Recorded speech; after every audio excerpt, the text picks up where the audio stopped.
Laura Ingraham, who's also a Fox News person and absolute Trump sycophant, had Dr. Fauci on the other day. She asked him some really stupid questions. By the way, has she come out yet? I mean, you listen to her voice. I think she's gonna come out pretty soon. Anyway, so she asked Dr. Fauci some questions I thought were stupid for a person who ought to be a skilled journalist, and Dr. Fauci shot her down. Mr. Engineer, roll clip. What's that? Clip number 1, please, sir. We don't have a vaccine for SARS. I mean, they got close in mice. We don't have a vaccine for HIV, and life did go on, right? So the idea that we're definitely going to have a vaccine, we didn't really approach much else in the same way as we're pegging going back to normal with a vaccine. Did we? Well, no, but Laura, this is different. HIV/AIDS is entirely different. We don't have a vaccine for HIV/AIDS, but we have spectacularly effective treatment. People who invariably would have died years ago right now are leading essentially normal lives. SARS is a different story. SARS disappeared. We developed a vaccine. We were in the process of going through the various phases. We showed it was safe. We showed it induced a good response, and then SARS disappeared, and we didn't need to develop a vaccine for SARS. So I think it's a little bit misleading maybe to compare what we're going through now with HIV or SARS. They're really different. But we don't know. This could disappear. I mean, SARS did pretty much disappear. This could as well, correct? Yeah. You know, anything could, Laura, but I have to tell you, the degree of efficiency of transmissibility of this is really unprecedented in anything that I've seen. It's an extraordinarily efficient virus in transmitting from one person to another. Those kind of viruses don't just disappear. You know, the issue here is that the Fox News sycophants and, you know, his cult leaders and supporters, followers, are trying to play this event down as not being important. So she said, well, Dr. Fauci said SARS disappeared, and now she's saying that the coronavirus would disappear. We're talking two different types of viruses, and obviously she doesn't understand the biological and chemical makeup of the two different viruses from SARS to coronavirus. And she's also downplaying the fact that whether coronavirus is an issue that calls for a shutdown of the economy so Trump can look good. It's ridiculous because, you know, 2 months down the road, let me say this to you, that a lot of people that are Trump supporters are red state. They're not only redneck, but they're red state. And a lot of red states are, you know, a very, if you will, suburban type, if not absolutely rural areas where the lifestyles are different. And as a result of that, all these viruses are transmissible. By that, human to human transmissible. And one of the things that came up early in the China explanations of when they first discovered coronavirus, they said it was not human to human transmissible. AIDS, on the other hand, is human to human transmissible, AIDS and Ebola. But you have to have a sexual contact. In other words, you can stand next to someone who's got AIDS and they can sneeze and cough, but you're not going to catch AIDS from their sneezing and coughing. However, if you have intercourse with them, sexual intercourse with them, there's a transfusion of the blood, then it's the AIDS virus it's a virus as well, and it's injected in the blood system. So it's transmissible, is of a lower grade.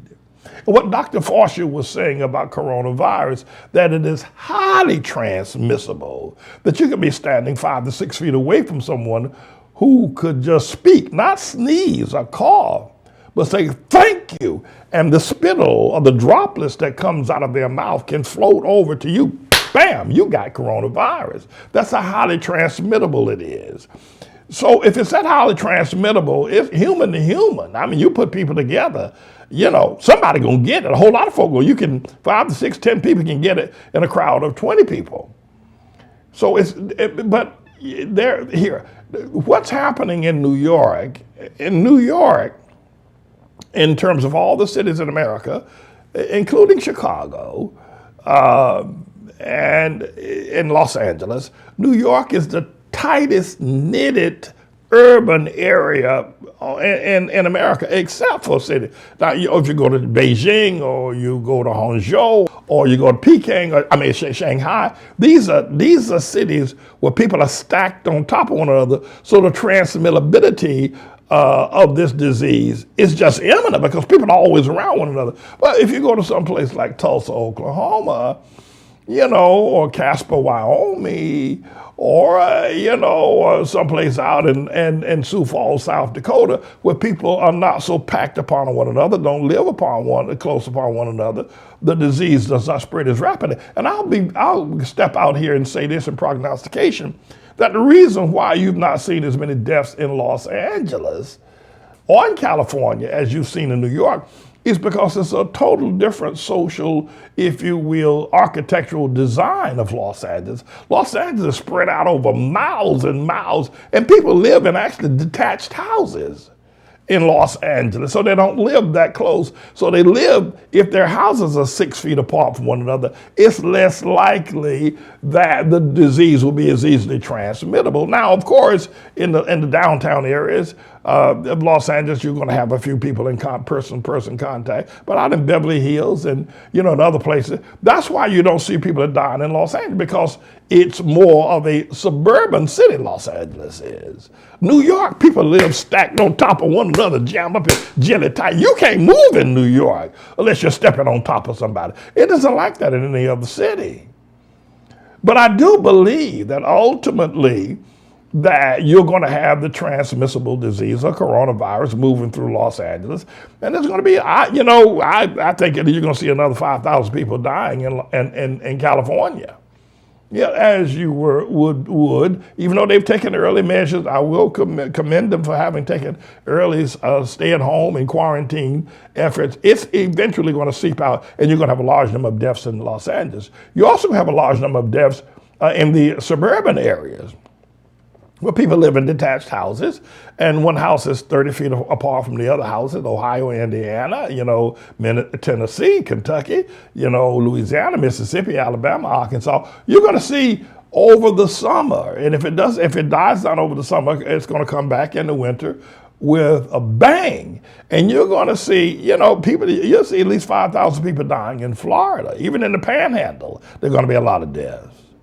Atlanta and Georgia, you're going to see a lot of deaths. Right now, they're not experiencing maybe 2 or 3 deaths, maybe 30 or 40 deaths, so they think they're good to go. No, you're going to see thousands of deaths in these red states. It's just that it's taking the disease a little bit longer for it to transmit itself from person to person. But in New York, people on the subway, they're all jammed up, they're all top of one another. In restaurants, all on top of one another. And so effective we have seen since the stay-at-home business has been put in place. There are few cases being diagnosed, and allegedly few people are dying. But there's still going to be, even though Governor Cuomo is talking about that we've reached the apex, and perhaps now potentially we might be on the downslide. It's going to take another 6 weeks. With 500 to 300 people dying every day. You're going to see the numbers 40,000 Americans that have died thus far. You're going to see another 10,000 people die here in New York City over the next 20 days, next 30 days. And then you're going to see 5,000 people dying, and you'll see 3 to 5 people dying in Oklahoma. 5,000 to 7,000 people dying, and you got Houston as a large city, another city spread out over 10, 20 miles, Harris County. But ultimately, that transmissibility is going to, and people in Houston, you're going to see a large number of people in Houston die, large number of people in Dallas die, large number of people in these rural cities, a lot of other people in Memphis and, in these red states. You're going to see some thousands of deaths. I would think, that you're going to see at least 1,000 deaths in every state, all 50 states. Including Alaska and Hawaii. They're going to be, before this thing has run its course, you're going to have, if you just do state by state with 1,000 per state, you're going to have over 50,000 deaths. The problem is that what people are failing to understand, and what I think that if Dr. Fauci and Dr. Burke were able to get turned loose and talk rather than Trump talking all the time, they would explain this to you. That it's just a matter of time before the coronavirus reaches the red states. And, you don't have, Laredo, Texas. You don't have, 10 million people living in a small area like you do in New York, New Jersey, and Connecticut, in Laredo. But per capita and according to the number of people, you're going to have the same. So the way to look at this, whatever the percentage of people, there's 1 out of every 700 people in New York have contracted coronavirus. 1 out of every 7. And I'm not sure, how many of those have died. 1 out of every 700 people in New York City, New Jersey, Connecticut, that whole region, right? So imagine Laredo, Texas, or Albuquerque, New Mexico, or Salt Lake City, Utah, or Reno, Nevada. Imagine 1 out of every 700 people in Sioux Falls, South Dakota. And you only got like 21 people, then you're going to, and then those 3 people die. So people, they're deceiving themselves if they think that people are not going to die in Georgia and Illinois and Mississippi, Arkansas, and the reason why the deaths are so great in Louisiana and they're petering out now is because of Mardi Gras. People came from all over the world down there to Mardi Gras, and you got this cosmopolitan jam up where people, over in Ireland, they canceled St. Patrick's Day. They did the same thing here in America. And as a result of the stay-at-home practices in Ireland and canceling St. Patrick's Day, you don't have a lot of deaths because people are told to go home and they live, 20, 30 feet apart in their houses.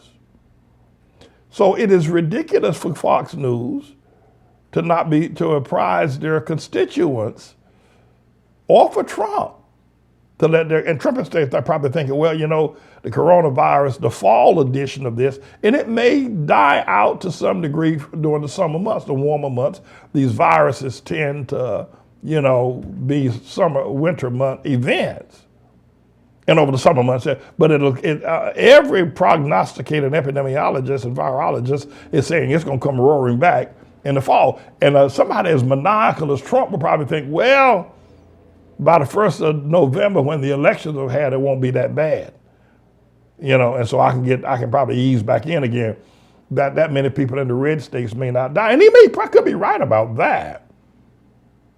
That the red states, Arizona, for so much the red state, Arizona, Utah, Montana, North Dakota, South Dakota, Illinois. Well, Illinois is not, the state itself is, and all those red state regions, it may not effectively hit them where you got 5,000 and 10,000 people dying in each one of them states until the fall. But Trump would, if he's banking on and gambling that he'll be reelected on November the 3rd or the 4th or whatever it is, and the virus will not come roaring back until sometime in December or January, like it did this year.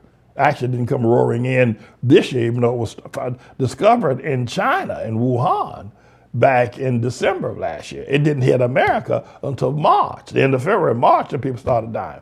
So Trump is probably banking on that. But I think that when they start dying, when grandma and grandpa start dying out there in the heartland, because they're going to die. No, they're going to die. And by the way, a lot of people are saying, well, this virus was cooked up in a laboratory in China. It very well may have been. It very well may have been. But I want to apprise people to this. Don't get bent out of shape about whether it's germ warfare or not. I want to inform all of the listeners of the ATLAH World Missionary Church that you're covered. I got you covered. But let's say, for instance, you're hearing a lot of propaganda out there and a lot of people are passing around a whole lot of stuff from these different articles and bloggers that this virus was cooked up, in a laboratory in China and it's now being used as germ warfare, right? Okay. Well, that don't make you a smart person. What you need to do is say, yeah, we understand that. We understand that in order for God to accomplish what he needs to accomplish, he needs to have wars, whether they be bullet and tanks and wars, or whether it be virus wars. You see? And maybe Jesus could have said, and you shall hear of wars and virus wars. You see what I'm saying? Be not troubled. Because Dr. Manning, Pastor Manning got you covered if you remember the ATLAH structure. But I think people are getting all bent out of shape as if somehow or another they want to all of a sudden become American now because China is attacking. I don't know that to be the case. I don't know that I don't know that China cooked it up. They very well may have. America could have cooked it up and said China cooked it up. America could have cooked it up like Frankenstein. It backfired on it. But you are going to hear of wars and virus wars. We had Ebola, we've had HIV, and you're going to hear of others before it's all over with. You're going to see more of these virus wars. So I wouldn't go off on the deep end. You know, China's doing this to us. No, it's the Lord that's doing it. That's going to take a person of extraordinary spirituality to recognize this is the Lord, this is the will of God. God prophesied that this is going to happen, that he's going to kill 7 billion people, including you if you don't get your act together. This is a bit of a news blog we do looking at spiritual wickedness in high places for the most part, making some observations about it and giving people a biblical foundation to the way of interpreting rather than have Sean Hannity or Laura Ingraham or Janine Pirro or Anderson Cooper or Rachel Maddow or Don Lemon, Rush Limbaugh interpret what's going on in the world. You come to me and I'll tell you based on what the Word of God says. They'll just give you their worldly, sinful view. But the Manning Report will tell you what God has said, whether to say yea or nay, whether to go or to stay. You'll be led by the word of Almighty God. Come to the Manning Report on a daily basis to interpret the spiritual wickedness in high places, because there's plenty of it that's going on. And so I'm the Lord's servant, James David Righteous Rebel Manning, and I'm here to serve you with news and information.